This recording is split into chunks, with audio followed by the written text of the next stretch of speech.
Alexandra EALA, what are you going to do next? That is some win. Oh my God. Alex, I think everyone here is waiting to hear from you. You looked incredibly locked in throughout that match. You let the racket do the talking, and you managed your emotions so well. Just tell us your first thoughts after that win. Oh, all the emotions are coming because the tension was so high, especially during that second set. So I'm really happy to have gotten through, There is a massive, deliberate cover-up happening in the mainstream tennis media right now. And if you are not paying very close attention to the underlying numbers, you are going to fall right into their trap. If you wake up tomorrow and look at the sports headlines, or if you tune into the standard tennis broadcast networks, they are going to feed you a very simple, very digestible, and entirely fabricated narrative. They are going to look at the scoreboard, they are going to see that Jasmine Paolini, the veteran, the established star, the player with the number 6 ranking next to her name, lost a match. And they are going to tell you that she just had an off day. They will sit there in their expensive suits and tell you that the conditions were tricky, or that the court speed wasn't to her liking, or that she is suffering from mid-season fatigue, or that she just couldn't quite find her rhythm on the forehand side. Do not believe a single word of it.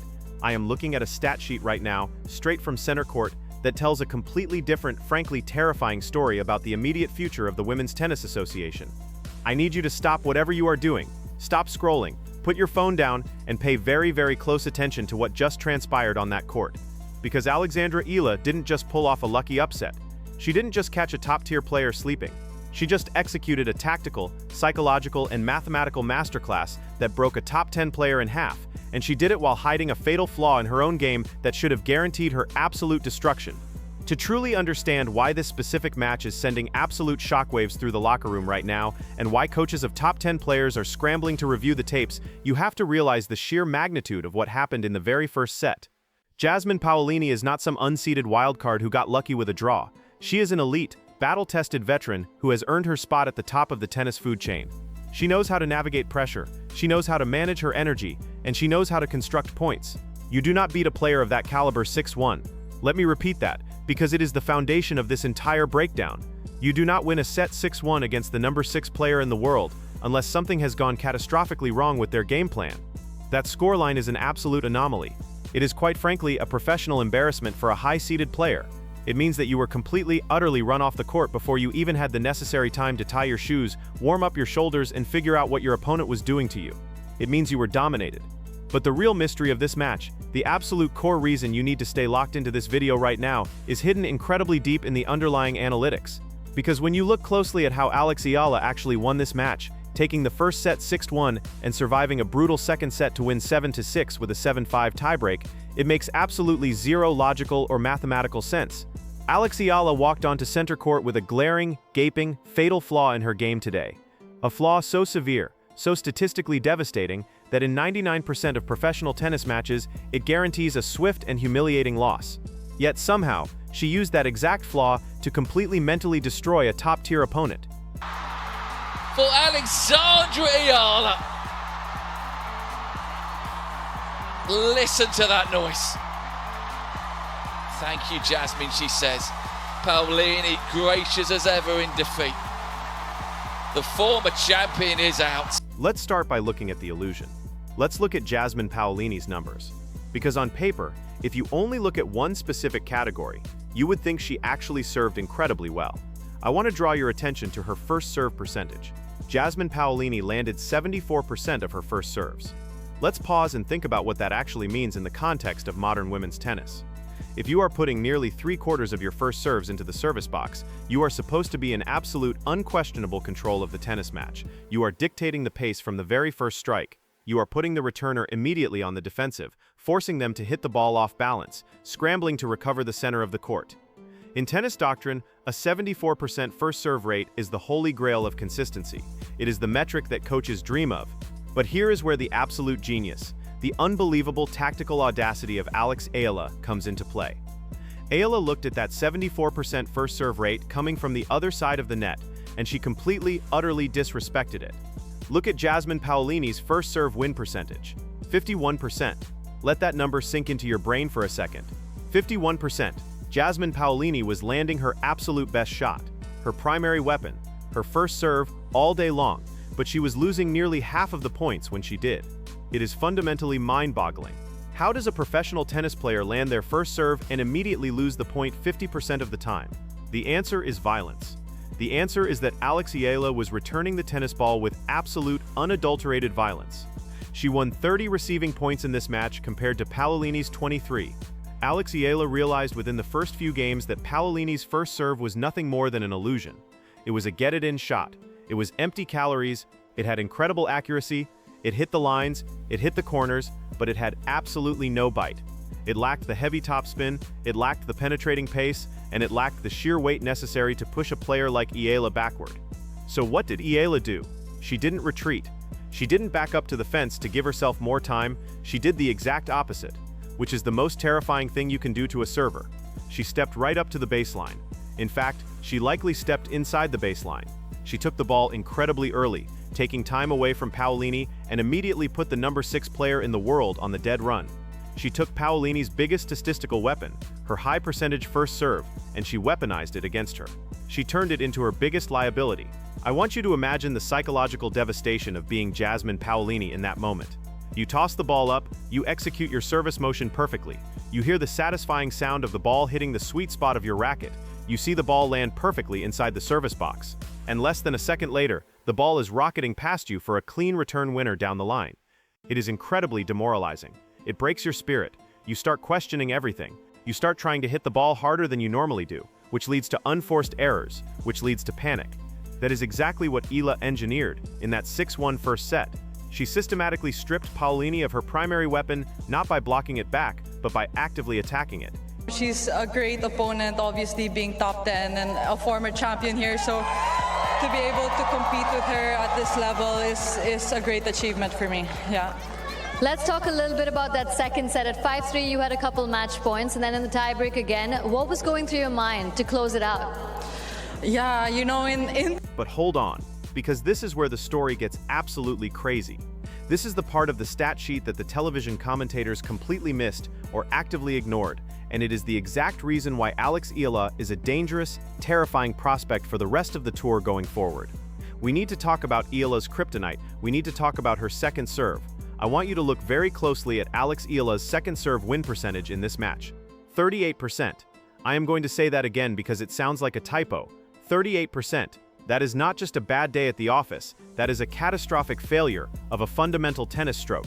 In the Women's Tennis Association, at the professional level, if you are winning only 38% of your second serves, you are essentially serving a volleyball to an executioner. When EALA missed her first serve, it was practically a guaranteed point for Jasmine Paolini. The moment EALA had to rely on her second serve, Paolini was teeing off, dictating the point and finishing it easily. To put this in perspective, look at Paolini on the other side of the net. Despite getting crushed in the first set, Paolini won a massive 69% of her own second serve points. If I took this exact stat sheet, printed it out, covered up the final score, covered up the names of the players, and handed it to any professional tennis coach in the world, they would look at one thing. They would see that player A only won 38% of her second serve points, while player B won 69% of her second serve points.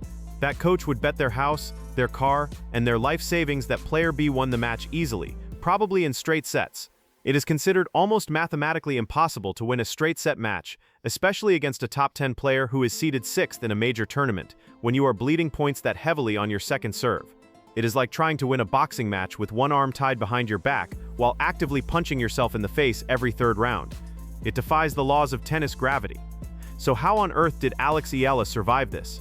How did she drag this match all the way to a tiebreak in the second set, dealing with the immense pressure of a top-tier opponent fighting for her tournament life, and win that tiebreak 7-5 without her atrocious second serve completely ruining her entire career? How do you hide a 38% win rate? The answer, ladies and gentlemen, is absolute, cold-blooded, terrifying ruthlessness on the first strike. Alex EALA is not stupid. She has a high tennis IQ. She knew her second serve was failing her miserably. She knew that every time she missed a first serve, she was essentially handing Paolini a lifeline. She knew she was incredibly vulnerable. Now, what does a typical young player do in that scenario? What does a player without championship DNA do when their second serve falls apart on center court against the number 6 seed? They panic. They tighten up. Their arm gets heavy. They start decelerating on their first serve just to make sure it goes in. so they don't have to hit the dreaded second serve. They play not to lose. But EALA did the exact opposite. She responded to this existential crisis by simply refusing to hit a second serve altogether. She put all of her chips in the middle of the table on the very first toss. Look at her first serve percentage. 77%. She hit almost 80% of her first serves in. She refused to give Paolini the opportunity to attack the second serve because she simply didn't let the second serve happen. But she didn't just push the first serve in, she maintained her aggression. Because when she landed that first serve, which she did 77% of the time, she won a staggering 73% of those points. She masked her fatal catastrophic flaw by being so incredibly dominant, so insanely consistent, and so overwhelmingly aggressive on the first strike that Jasmine Paolini never got enough chances to expose the weak second serve. Think about the mental fortitude required to execute that strategy. You know that if you miss by an inch, you are going to lose the point. Every single first serve becomes a high-stakes, do-or-die scenario, and EALA embraced that pressure. She thrived in it. That is not just athletic talent, folks. You can teach a player how to hit a forehand. You can teach them footwork. You can teach them court positioning. But you cannot teach that level of mental resilience. That is elite, veteran-level tennis IQ radiating from a young rising star. She managed her own game, managed her own flaws, and mathematically outmaneuvered a veteran. She essentially told Paolini, "Yes, my second serve is garbage today, but it doesn't matter, because you are never going to see it." And then, if we dig even deeper into the anatomy of this upset, we have to look at the clutch factor. Because professional tennis, especially at this level, is not decided by who hits the prettiest backhand or who has the best footwork. It is decided entirely in the margins. It is decided in the trenches. It is decided on breakpoints. When the score is 30-40, when the crowd goes dead silent, when the pressure is so thick you can cut it with a knife, who steps up and who shrinks away? Let's look at the numbers. Jasmine Paolini, the established veteran, the player who has supposedly been there and done that, had 4 breakpoint opportunities in this entire match. She converted 2 of them, 50%. Not terrible, but not championship level. Now look at EALA. EALA generated double that amount. She had 8 breakpoint opportunities on Paolini's serve, and she converted 4 of them. She was constantly, relentlessly, knocking on the door. She was constantly applying pressure. Every time Paolini looked up, she was facing a deficit, and this is reflected beautifully in the total points won. EALA won 72 total points in this match to Paolini's 57. That is a plus 15-point differential. In a match that featured a second set tiebreak, a plus 15-point differential is massive. It means this wasn't a lucky win. This wasn't a scenario where a lower-ranked player just managed to scrape by winning a few tight games and getting lucky on a net cord. This was a systematic, clinical, brutal dismantling of a top seed. Malin outserved her on the first ball, completely out-returned her from the baseline, and drastically outthought her in the crucial, match-deciding moments. I want to point out another stat that shows just how heavy EALA's momentum was. Look at the maximum consecutive points won. At one point in this match, EALA won 8 consecutive points. That is 2 entire games at love, back-to-back. When you are playing against the number 6 player in the world, rattling off 8 straight points is almost unheard of. It requires a level of focus and a level of shot-making that leaves the opponent completely paralyzed. Paolini's maximum consecutive points won was only 5. EALA had higher peaks, she sustained her pressure longer, and she hit harder. Furthermore, EALA won a maximum of 5 consecutive games. 5. She almost bejeweled Paolini in that first set. The psychological weight of losing 5 games in a row to a lower-ranked player is devastating. You look over to your coach in the box, and you have absolutely no answers. Even the service points won tell a story of dominance. EALA won 42 points on her own serve, despite that horrendous 38% win rate on the second serve. Paolini only won 34 points on her serve. EALA won 8 service games to Paolini's 5. EALA hit 2 aces to Paolini's 0. Every single metric that implies aggression, every single metric that implies taking the racket out of the opponent's hands, belongs to Alexandra EALA. I have a feeling they'll be back. I think they might be. She hit 2 double faults. Paolini hit 4. Even in the mistakes, EALA was more disciplined. What we are witnessing here is not just a match result. It is a paradigm shift. The warning shots have officially been fired across the bow of the WTA.